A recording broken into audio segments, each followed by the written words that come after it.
Fatezero takes place before the events that exist in Fate's Stay Night, so this time I willingly decided to watch it. I was very surprised though. Since on my last video I yapped about Stay Night 2006, the animation upgrade was a big feast for my eyes. Not to mention Zero aired in the fall of 2011, and I'm actually excited to talk about it. Like I said earlier, the story is set 10 years prior during the 4th Holy Grail War. The rules apply the same, where 7 masters and 7 servants fight in the Hunger Games style to receive the Grail's blessings and wishes. After transitioning from Stay Night, the difference I've noticed from all the servants was that only Saber and Gilgamesh were recognizable. I was like, huh? Where's Archer? Wait, Gilgamesh is Archer.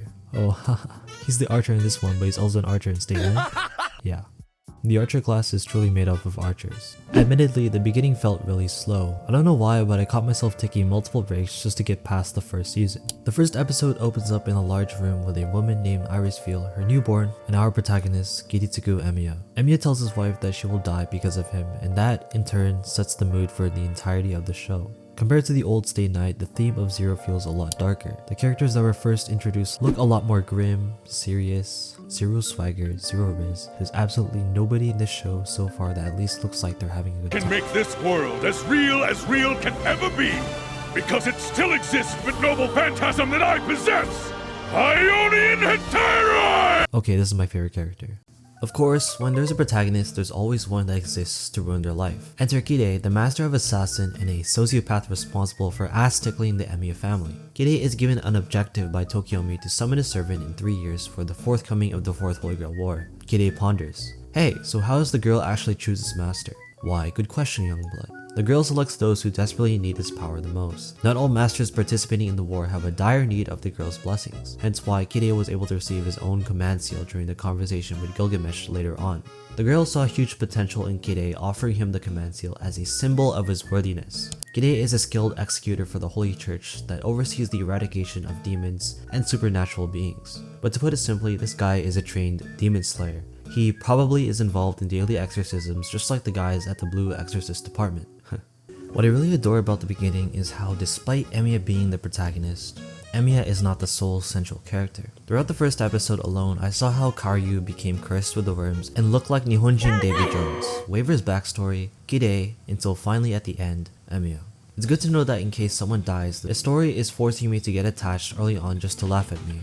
The multi-perspective is a treat in storytelling and it often gets unnoticed, so yeah, I appreciate that. It's very log column cool. Anyways, that aside, Ryder has got to be the coolest fucking character in this show. You can't change my mind. But Kavtix, Gilgamesh is this overpowered hottie and Saber is this really cute pet. Shut up! Shut up! Shut the fuck up. Ryder is my baddie. Call the carriage, dear. It's time for our honeymoon. Throughout Zero, he's been a mediator to all the other servants, and reasonably so. The girl, after learning about his features in Stay Night, is very much corrupted. Although most likely unaware, Ryder's goal was to obtain the Grail only to be reborn as a human once again. He's been deeply fascinated with the lifestyle his master lives through, and it was notably shown during the discussion of the Grail with Saber and Archer that bloodshed is unnecessary to measure worthiness. If all the heroic spirits can all mutually agree who ranks the highest, there wouldn't need to further advance the conflict. They did, kind of. During the fight against Castor, Ryder, Saber, and Lancer created a temporary alliance in order to prevent Castor from destroying the surrounding area and potentially killing all of them.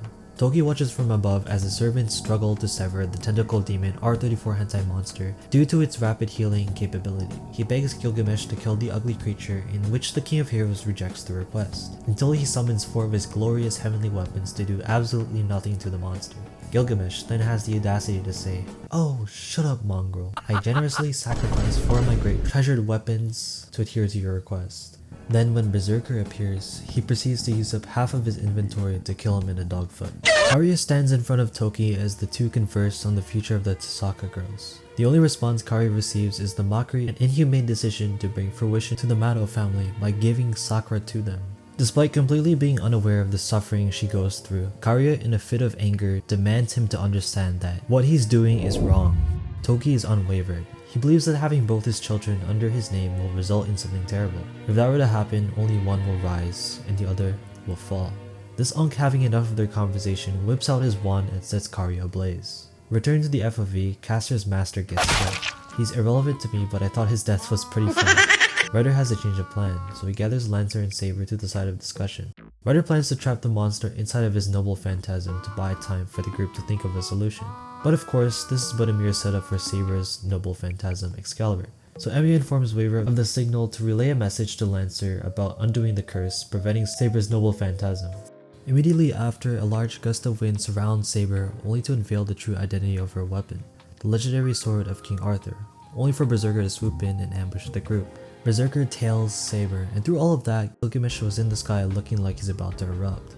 It was at this point he developed a strong admiration for Arturia. Her strict chivalric code to only live a good life of good morale intrigued the arrogant Gilgamesh. To the King of Heroes, the admiration played into obsession, and where I recall in Stay Night, he only had an interest in keeping Saber alive during his first appearance.